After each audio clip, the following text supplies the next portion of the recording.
Welcome to Succession Stories. I'm your host, Laurie Barkman, CEO of Small.Big. As a strategic growth and M&A advisor, I like to call myself a business transition Sherpa. My mission is guiding entrepreneurs on ways to build value in your business and then to benefit by letting it go. On this show, we spotlight the theme of transitions, not only to reward you for your hard work, but also to ensure that you look back on your succession without regret. For more succession stories, be sure to subscribe and follow us on LinkedIn and YouTube. Here's to your success. I'm excited to share the What's Next series as part of Succession Stories. These conversations spotlight the theme of transitions. Changes can come at you unexpectedly or be planned. Are you ready? After all, in business and life, succession is about transitions, and how you embrace what's next matters. This conversation is about entrepreneurial freedom and deal making. My guest, Corey Kupfer, is an expert strategist, deal maker, and business consultant with more than 35 years of professional negotiating experience as an entrepreneur and an attorney. We talked about how entrepreneurial freedom creates value for a company, and we explored M&A tips for buy-side and sell-side deals. Listen in to hear Corey's insights for making winning deals. Corey Kupfer, thank you so much for coming on Succession Stories today. It was really great to meet you on your podcast. I was a guest on DealQuest a couple of months ago, and we got connected through other podcast friends. And I guess there's kind of this network of us. And we had a great conversation. Obviously, on my show, we're going to talk about you. But if anyone wants to catch my episode on your podcast, obviously, I encourage them to do that. But I wanted to first welcome you and just a brief background for the audience so they know a little bit about you. What I find really interesting about very skilled people like yourself, the last thing I'll say is really, for many people, the first thing they would say. So that's a little preview. But you're an expert strategist, deal maker, business consultant, and you have more than 35 years of experience as an entrepreneur and negotiator. And then the last thing you usually mention about yourself, at least on your website anyway, is that you're an attorney. And I just thought that was really cool because you really emphasize the business side of your experience. So Corey, welcome. It's great to be here, Laurie. I'm really looking forward to our talk. Thank you. Well, why don't we start with your background? Where'd you grow up? And just tell us a little bit about yourself when you were younger. Sure. I grew up in Brooklyn, New York, to low and middle class parents. We weren't poor. We always had food on the table, but it was sort of paycheck to paycheck, kind of thing. And if you ask my mother, she would tell you that she knew I'd be a lawyer since I could talk, because I was always negotiating and advocating and, convincing. Yes, I grew up in Brooklyn. I actually went to a high school that had a special program on law, politics, and community affairs in Brooklyn, which was pretty cool. And I got into that, and that sort of triggered my interest in becoming a lawyer, although, of course, I didn't really know what that meant, at that time. But I went into college thinking that I wanted to go to law school, which is pretty unusual for, a kid to sort of have that idea. And that's what I ended up doing. And then, of course, things evolved in very different ways than maybe I thought would be, but at least I had that vision that I was going to be a lawyer for a number of years. So this negotiating that you were doing as a teenager, as a kid, was that with siblings to get more of their candy, or with your parents about staying up later, or what kind of things were they? Well, so I have a younger sibling who's, 5-6 years younger. So I didn't have to use a lot of negotiation on him because force worked, fear factor. until of course I grew out of that phase. But yeah, I was definitely with my parents. I mean, yeah, sure. Negotiating to stay up later, negotiating to get whatever I want, especially because money was somewhat limited. My mom tells a story on how I convinced her somehow to come in, and it was during the holidays. I'm Jewish descent, and mothers coming in during Easter and Passover to cook, and I convinced her to cook potato latkes for the class, and somehow didn't fail to mention that she was going to be the only. She got the impression there were going to be other mothers doing it, and somehow I failed to mention that. So she likes telling that story on how I convinced her. You convinced her. Doing that. My whole approach to negotiating now was authentic negotiating. That's what my book is on. I was probably in the third grade a little less authentic than I probably should have been. If you could only rewind. So let's talk about the entrepreneurship gene. How did you decide on that course of business and doing your own thing and setting up your own shingle as an attorney, as opposed to joining a larger firm? Well, so what's really interesting, and it goes back to way before me being an attorney, and it's interesting to use the word gene because both of my parents worked with somebody their entire lives. So I didn't have that model in any way. So it's hard for me to understand where it came from because I didn't have a lot of models for it in my family. But for somehow, when I was 15, I ran a business with, let's call them contractors. I wasn't withholding taxes on their pay. But, I used to deliver flyers door to door in Brooklyn, like supermarket circulars and whatever, print stuff that you would go and stick in people's screen doors and get paid by a company, to do that. I got hired. I was started at 14, I think, and, get paid a penny a piece to deliver these things. And I started stopping in stores on the route and telling the store owners, hey, we deliver flyers if you need it. And I got my own accounts and I hired my friends. And, the business model of that business was that you'd have an older kid who would drive and drop off the younger kids and then check up to make sure that they were actually delivering the flyers as opposed to put them in the garbage or the sewer. But I didn't drive at that time. So I rode around on my bike and checked up on my crew. And, I'm going to date myself now, but in 1976 at 15 years old, I was making $300 a week running this flyer business, which was a ridiculous amount of money for anybody at that guy. I'm certainly a low middle class kid. And I did that for 2 years and then, went away to college and just sort of gave up the business. I didn't understand enterprise value back then. And the fact that I probably could have sold those accounts to another kid. But it was good. Yeah. So I was an entrepreneur before I was an attorney, I had that something about it drew me. And in college, I ran businesses. So I won't get into the detail, but so for me, I did start out at a big law firm and then a medium-sized law firm, but I always sort of knew I didn't want to work for somebody for the rest of my life. I was clear on that. I was just getting the experience and the contacts. And then I actually made a decision, well, a little less than 6 years in it, but at 6 years I left. And my decision was, I knew I wanted to do something on my own, but did I want it to be a law firm or did I want it to be some other type of business? And I took off about 3.5 months and skied up at Killington 40 something days after I left, the firm I was at, and just really thought about it and said, hey, what do I want to do here? And I realized that I liked the practice of law. I just didn't like it working for someone else. And if I did it on my own, that's what my skills and contacts are. And that's what I ended up doing after about 6 years at other firms. And was it pretty clear from the get-go that you wanted to focus on corporate and business law? Well, what's interesting is when I first graduated law school, I was sure I wanted to be a management side labor law attorney. I don't know why. I took courses. It sounded interesting. I got a job. I was very fortunate. I graduated a good law school. NYU in 1985 was a boom time. The way it works with law firms, if you go to good schools, is that you get summer office for your second summer. And then if they like you, then they offer you a permanent job. And you actually go into your third year of law school knowing you have a job when you graduate, which is kind of crazy. So I had 17 job offers. I could have had more. And I picked what was the top management side labor law firm in the country at that time. It was the prime pick. And then as life has it, within a year, between the fact that this was 1985, corporate deals were hot. It was the tax year change that came in 86. The firm I was at brought in a new partner to head the labor department who was a terrible person to work for. So I had a pull to go to the corporate side instead of driving me out of the labor side. And, that year I ended up splitting time and then I switched over. So, within a year, I ended up moving to corporate, but that was not what I thought I was going to be doing. You have a passion for deals. You have a deal-driven mindset. You talk about a deal-driven mindset.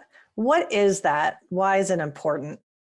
Well, so there's really two fundamental ways that businesses can grow, right? And whether you're an entrepreneur, whether you're an executive at a bigger company, you either grow organically or inorganically is one way to divide it, right? The organic way is that it's sales and marketing and providing great products and services. And if you can't do that as a business, you can't be successful, right? Unless you're one of the tiny percentage of companies that is formed just to do acquisitions. But most businesses are operating businesses. You have to get a client or a customer and be able to get another one, and provide great products and services. But there is such a smaller percentage of companies that actually grow the other way, inorganically, which is deal-driven growth. And there's all these misperceptions out there about, I need to be big, I need to have capital, it's only M&A, and there's strategic alliances and joint ventures and licensing deals and online affiliate deals, and I can go on for the rest of your podcast just listing the types of deals that companies can do. And the reason I'm passionate about it is because, so I'm very tied in the entrepreneurial community. I was a member of Entrepreneurial Organization for over a decade. I was president of the New York chapter. It's like I love working with growing companies of any size, not just entrepreneurial companies, even big companies, as long as they have a growth mentality, because they're building, right? They're building something. They have a vision. They want to create something new, or they want to build on something that they've built. It creates jobs. It creates new products and services, which are hopefully good for the world. So that's just a passion of mine. So one of the ways to help them do that, I'm not a sales, like you could be a sales consultant, right? Or, help people grow organically. That's not my thing. I love the strategy. I love the negotiation. I love figuring out structures. I love figuring out how there could be synergies between different parties. And that's just, sort of my gift and my passion. So, and I think it's so underutilized by companies who maybe aren't growing as fast as they want, or they get stagnated, or in ownership succession, right, situations, whether it's, you do a lot of family business stuff. Family business comes up with other businesses. What do we do as things evolve and as founders want to roll out? Do we sell internally? Do we sell externally? I love helping people figure that stuff out. And I find just deals in negotiating and growth through that route. It's just exciting. It's something I'm passionate about. You're also passionate about entrepreneurial freedom. I've seen that phrase in your work also. And, we did talk a little bit about that in terms of what entrepreneurs can do to really create enterprise value. You hinted that earlier with your flyer business. And so for somebody wondering, they might think, oh, well, it might mean growing top line revenue. And it might, right? Certainly the size of the company matters, or it might mean profitability. Of course, the profitability of your company matters too, but there's other factors that come into play. So let's start with entrepreneurial freedom. What does that mean to you? And then we'll segue into some of the other things that I want to dive in related to enterprise value. Sure. So, some of the things you mentioned could be ways that some of that might be measured, or metrics that you're shooting for. But ultimately, what I think it comes down to, and it's interesting to me, how many folks go on what they say is the entrepreneurial journey and they don't have freedom, right? They bought themselves a job, they're self-employed, then they're really not entrepreneurs. And I want to be really, really clear. I don't say that with any judgment, right? There's a lot of judgment out there in the entrepreneurial world, on, you just have a lifestyle business. No. For me, it's a matter of what you want, like self-awareness, right? If you're very happy being a solo, whatever, whether it's a solo practitioner as a lawyer, or you're a consultant, computer consultant, whatever you are, and you're thrilled and you have a nice business, you make a nice living, it gives you the lifestyle you want, more power to you. If you're happy, you're better off than most people out there. I don't care what size company they have, right? In fact, my thing is everybody should have a lifestyle business. That lifestyle business could be the next Facebook, or it could be working out of your home bedroom with a few clients and making a decent living. The question is what lifestyle you want to create, what's aligned with who you are.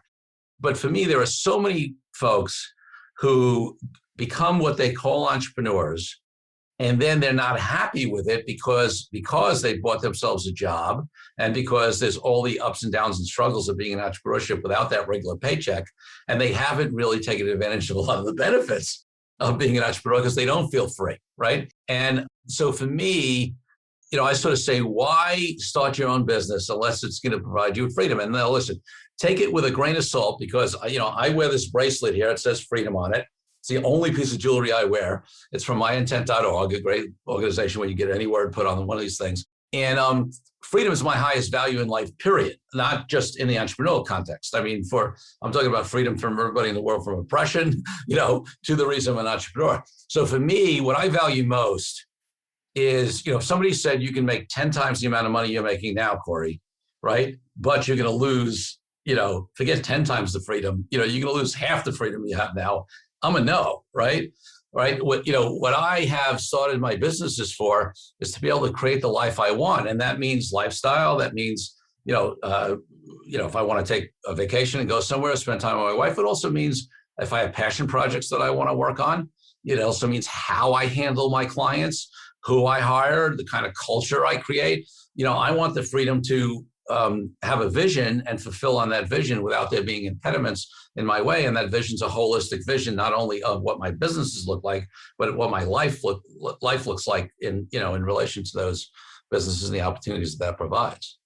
Yeah. And I think a lot of entrepreneurs can relate to that. A lot of people who start a company, or if you say maybe they've acquired a company, maybe it's a franchise, or they're the next generation that has acquired ownership of their family company. So yes, you can be that role where you are striving for the next thing, and it's the freedom to choose whatever that next thing is. Or it's, as you said, funding a lifestyle that's important to you. So whatever that choice is. So freedom is a great word. I'm glad you showed your bracelet there for anybody watching on video and YouTube. You'll see Corey do that. That's really cool. When we talk about creating enterprise value, sometimes owners think about themselves as the differentiator. They are the special sauce. They are the ones who have the client relationships. They understand what the needs are, the customer needs. They might be then developing products and services, even delivering the value. And then what's happening? Well, the problems are coming back to them. And it's like, we call this the owner's trap. Yep. And a company that cannot survive without its owner or the person at the helm is essentially a worthless company. You've probably seen this. And let's reflect on that. What are the most common pitfalls that entrepreneurs face when they're trying to create value, but maybe they are in their own way? Yeah, there's no question about it. I mean, listen, the person you've described has at best made themselves more valuable as an employee to be hired by somebody, right? Later. They have not created, I mean, in fact, it's the exact opposite thing that creates enterprise value in entrepreneurial and growing companies, right? It's they become less dependent upon their founders and their owners, because if you can't systemize, if you can't build team, if you can't, I mean, if it's less transferable if it's dependent upon any one person, whether that's you or anybody else. So, this conversation of freedom that we just had, for me, ties very much into that, because, and it may seem counterintuitive, right? Because a lot of times people think of freedom as, they're going to take time off, they're going to do this stuff, whatever. Well, they won't be as effective in building their business, so it won't be worth as much. And there is a balance, obviously. And there's also stages, right?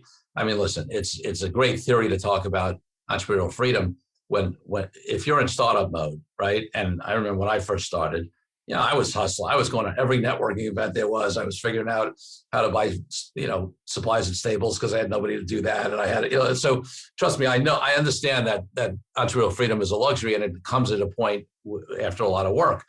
But those conversations are consistent, because the more free you get up, you get to be as an owner, as a founder, the less dependent your company is upon you. And then the more valuable it is. And by the way, it also frees you up. I have this whole other conversation that I have with executives and owners and entrepreneurs about highest and best use. And for me, I think our goal always is to get into doing ideally only our highest and best use areas, which has to be something we're great at, but that's not enough. We also have to be passionate about it. We got to love it, right? You talked about how I love, structuring deals and negotiating, right? So I'm good at it. I love it. But then there's a third factor. When you're the founder, owner, executive leader of a company, it's also got to be highly leveraged. It's got to make a big difference in the business, because there can be stuff you're great at and you love doing, but it doesn't matter, right? It's not important. So when you can focus on those three things, first of all, you feel much more freedom, because you're doing what you love, you're doing what you're great at, you're doing what's making a difference, it's growing your company. But you have other people who are running it, building it, et cetera. And for the most part, I think entrepreneurs find that those areas that they focus on are things that are only going to increase the value of the company even more, because they're going to be future focused. They're not going to be putting out fires, dealing with HR issues, dealing with that client issue today. They're going to be forward looking and being able to stay in vision and doing what, if you are a founder, hopefully you're best at. So we talked a lot about the seller side. Now let's switch over to the buyer side. And what generally do you find when you're doing these deals? And you work on both sides, right? Seller and buyer. Yeah. And you're also, I'm understanding from your experience that you work with a lot of different size companies, privately held and also I think some publicly traded ones too. But let's say for the purposes of this discussion, let's talk about private companies. Yeah. And so a company that's looking to be sold, it's good to look at their value from the lens of a third party. Yeah. Like ultimately the value of your company is going to be determined by whoever is willing to pay for it, right? Ultimately. And they want to get this predictable future flow of profits. Yeah. And they're looking for reasons to discount your multiple and your value. What are those things that tend to surprise the seller when offers come back and maybe the number doesn't match what they had in mind? What are some of those reasons that you see? Well, listen, let's start at a fundamental level, which is that many, many sellers overvalue their business, right? So, that's a starting point. And I'm going to sort of, give people the tough, bad news. The tough, bad news is that the market doesn't care how long it took you to build your business. right? Yes, there's some value in longevity in terms of if you built a brand or a reputation, right? I'm not discounting that, but the fact that you slaved for 20 years or 30 years, right? The company's going to look at somebody who got there in 10 years, the same place you are, maybe as more valuable because of their growth rate, right? So it doesn't matter that this is your heart and soul. It doesn't matter, like, for many entrepreneurs, it's their baby, right? Right. And because it's their baby, they put so much more value on it. Laurie's right. I mean, ultimately, it's what somebody will pay, right? And somebody's going to look at you have to remember, they're going to look at your business much more objectively than you are. And they're also going to see some of the problems that you don't see. So, what are the things that come up other than just starting point differences in valuation? There's a lot you want to do to prepare yourself. First of all, we talked about it being less dependent upon you. So if you've really created a business that's less dependent upon you, then you probably have a core team, right? Executive team, management team, whatever, that are really important. And what you want to do is be able to structure a deal where those folks are going to be interested and happy in coming along, because in many deals, it's not always true. Sometimes there are acquirers who have all kinds of infrastructure and executive team, or whatever, and they're just buying up your client list or buying your technology. But in many, many cases, right, part of the big value that you've created in your company is the management team that you built. So you want to structure a deal and approach a deal in a way, and approach them in a way where they're going to come along with the deal. Because if they don't come along with the deal, then it's not as valuable, to folks. Obviously, having your house in order. I mean, it is. Listen, I can't tell you how many times we're doing cleanup, right, on companies legally. The accountants are coming in and cleaning up the financials.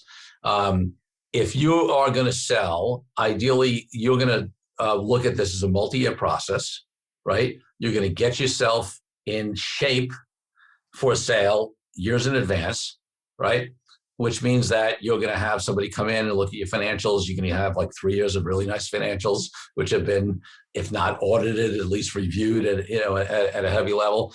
We do a lot of pre-due diligence with our clients. Like, we know what buyers are going to be looking for. So as opposed to going in and have something blow up, because let me take a step back. Well, you mentioned, Laurie, like the buyer is always looking for reasons, to discount, and frankly, at certain levels, looking for reasons not to do the deal. Right? Very often, you have a buyer where some level of executive has made the decision: I'm interested in this company, let's do it.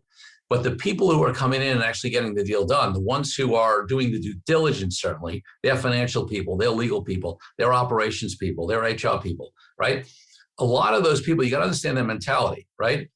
Unlike a lot of the founders, some of them, right? I'm not saying all of them, right? But some of them are looking at this and saying, hey, if this deal goes through and I've missed something and something blows up, my job's in trouble, right?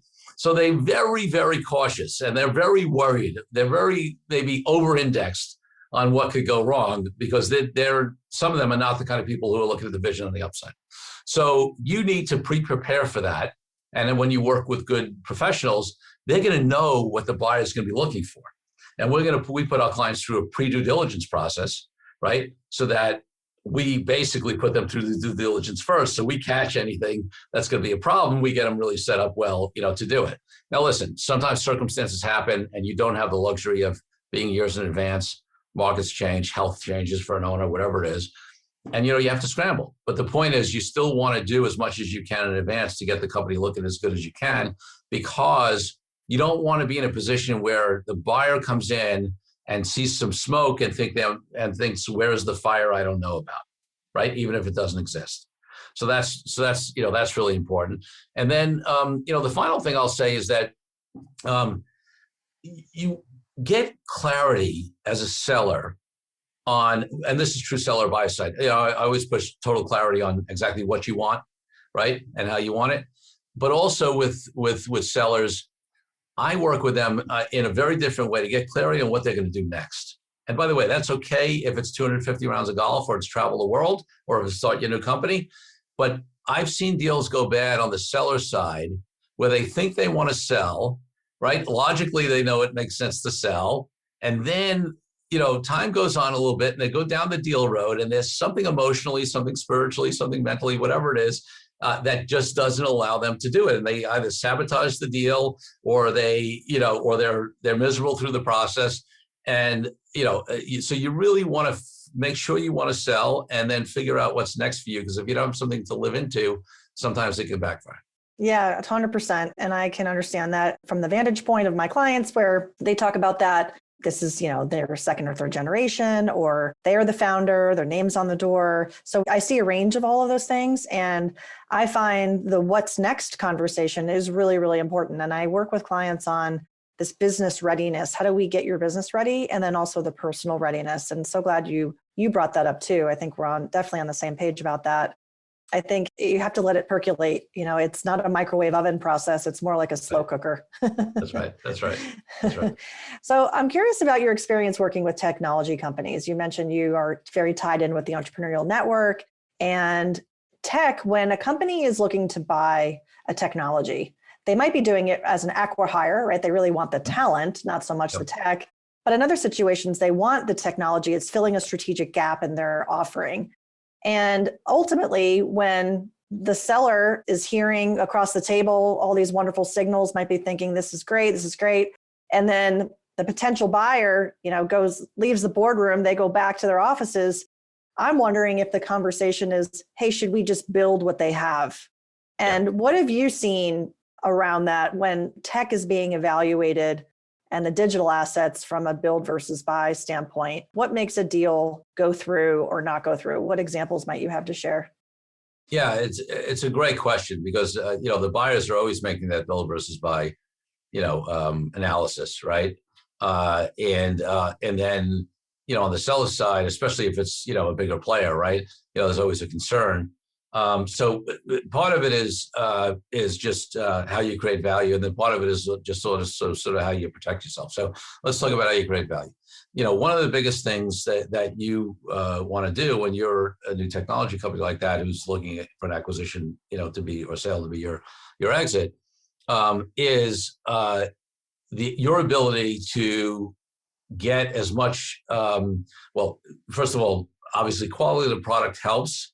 But the truth is, if you're dealing with, a buyer who's bigger, usually they could, especially after they've seen what you've done, right? They could figure out a way to, to build it, right? I mean, there are exceptions, but for the most part, trust me, they could pay developers who are as smarter than the people that they'll build your product.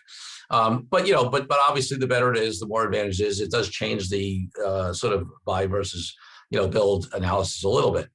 But the bigger thing is, sort of speed to market and access to customers and adoption. And it's why in the online world, and people don't understand this, just sort of get crazy about the valuations that are paid for companies that are pre-revenue, but they have a lot of, users, right? I mean, a great example, right? That we've seen over, the last number of months, and no matter when this airs, it's going to be true for a while, is, Clubhouse, right? Clubhouse is in beta still at this moment when we're recording, but even if it comes out of beta, when they have millions and millions, they're getting the attention, they're getting the eyeballs, they're getting whatever, right? They haven't figured out how to monetize it yet. They may have plans, etc., right? Clubhouse is worth a ridiculous amount of money now, right? They haven't earned $1, I don't believe, because I don't see how they monetize it. I'm just using that as an example. We've seen it with other social media sites, other technologies, whatever. Why? Because clients, right? Customers that you can monetize in the future, either directly through that platform, or that you could then cross-sell, upsell, or whatever, where you get their information for other products and services, super valuable. So, that's the biggest single thing that you can do. And some tech founders sort of, forget that because they get enamored by their, cool technology and how innovative they are. And, the truth is, it's most of the times it's easy, you can knock that off. Now, in terms of protections, there's always this chicken and egg conversation, right? Some people never get a deal done because they're so afraid that somebody's going to steal their technology that they'll never sit at the table. And on the flip side, some people go in totally unprotected.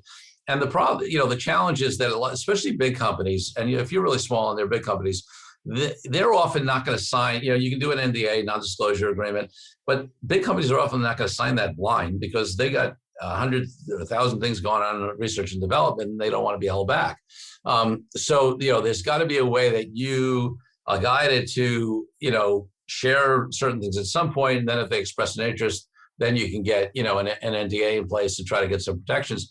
But I will tell you up front that, there's always some level of risk. If you're looking to do a deal, especially with bigger companies, there's always some level of risk that they are going to go down this road and then decide to build instead. So you got to understand that. That's part of the game. It is part of the game for sure.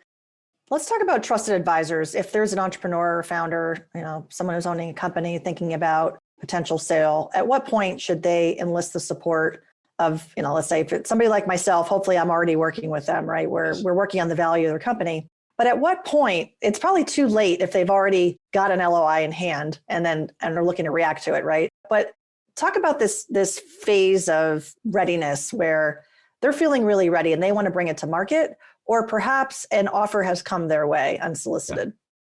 Yeah, so listen, I feel very fortunate because, there's exceptions. Obviously, sometimes I get referred in the deals at a later stage, and I was just referred. But with my clients that I work with, regularly over the years, they bring me in very early because, and there's a hesitancy, frankly, especially with lawyers, to bring them in early because lawyers have a reputation, which, by the way, most lawyers will deny. I think it's actually valid for some portion of the profession. I'll be honest with you. As deal killers, now every lawyer says they're a deal maker because they have to say that because to try to combat that.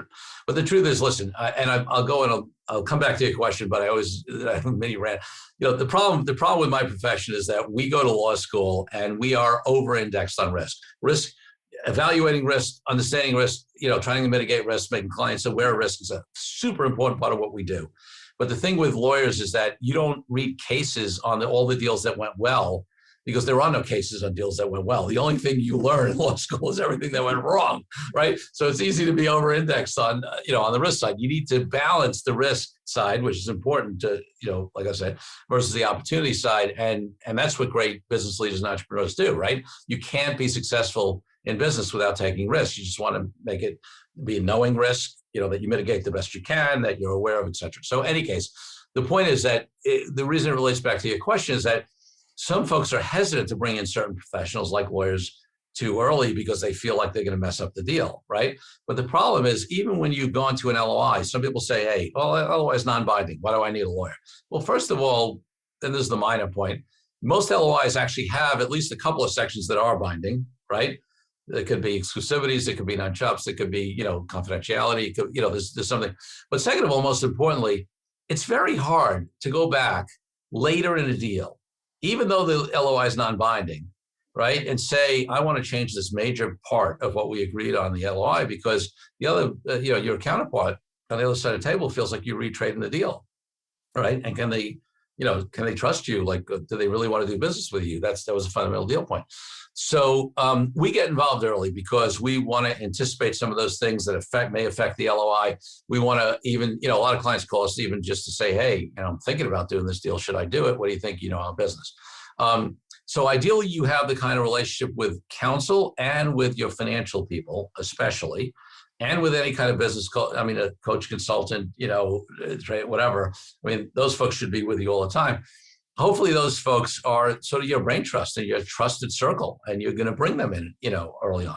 Now, listen, if you're just, bringing somebody in as a hired gun, to do a specific thing on the deal, sure, bring them in later. But I think legal, financial, and consulting, are crucial to bring in early. And then obviously, if you're of the size company or it's appropriate, where you're going to bring in an investment banker, or business broker into the process, then, they're also going to be in early because they're going to help shop the deal.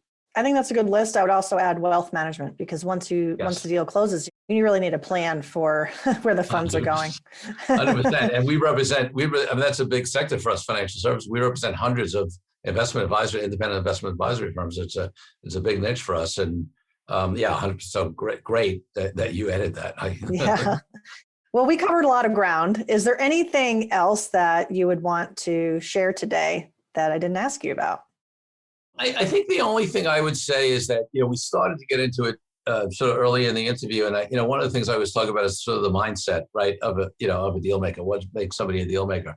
And, and some people sort of look at deal maker as this kind of thing where, this wheeler, dealer, that's not what I'm talking about. The question is, are you the kind of person that, first of all, can can create so if you're running a company, you're selling a product and service to customers, right? You have a value proposition for that. You have a vision for that. You look out, you're going to grow on that side. You know how you're going to create marketing, materials that align with that value proposition, hopefully, so customers and clients can see. It's the same body of work to do deals, right? Right. Why should somebody want to do a deal with you? Why should they, let you acquire them or do a joint venture with them or strategic alliance? So there's a certain sort of, approach, a certain mentality, a certain way of thinking where you apply some similar things to what you do on the client. What is your value proposition to that company that you want to acquire? Why should they join you, right? Why should they want to do a joint distribution deal with you, a marketing deal with you, or whatever it is? And then how do you create the value proposition? How do you communicate that to them?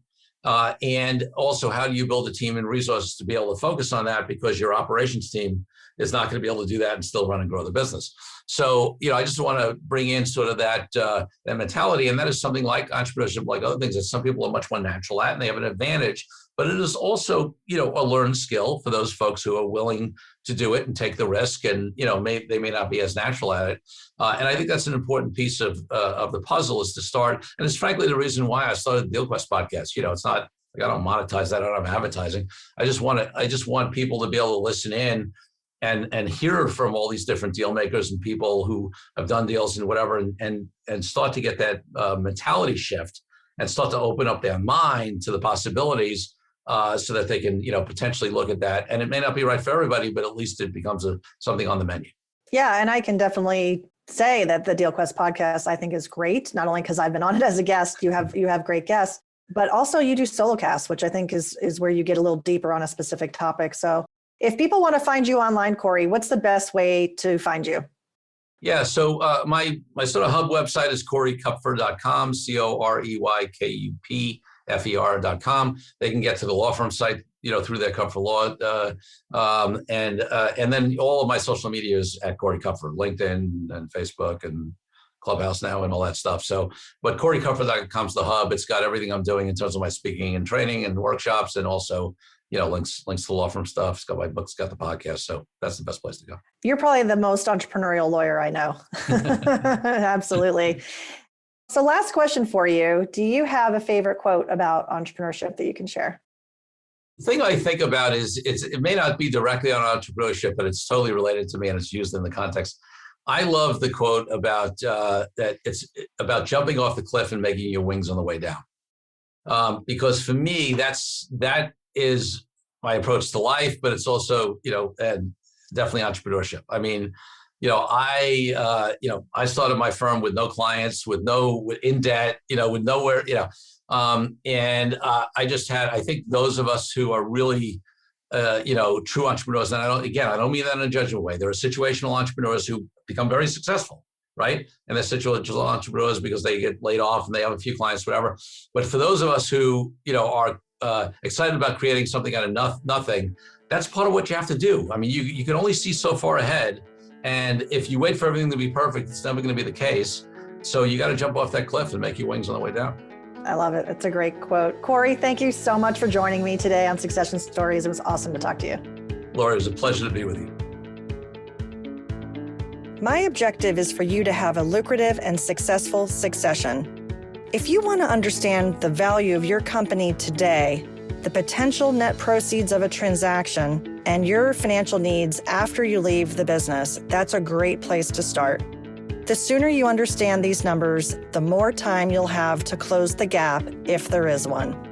Take the next step by requesting an initial meeting to begin planning for your business transition and strategic exit today.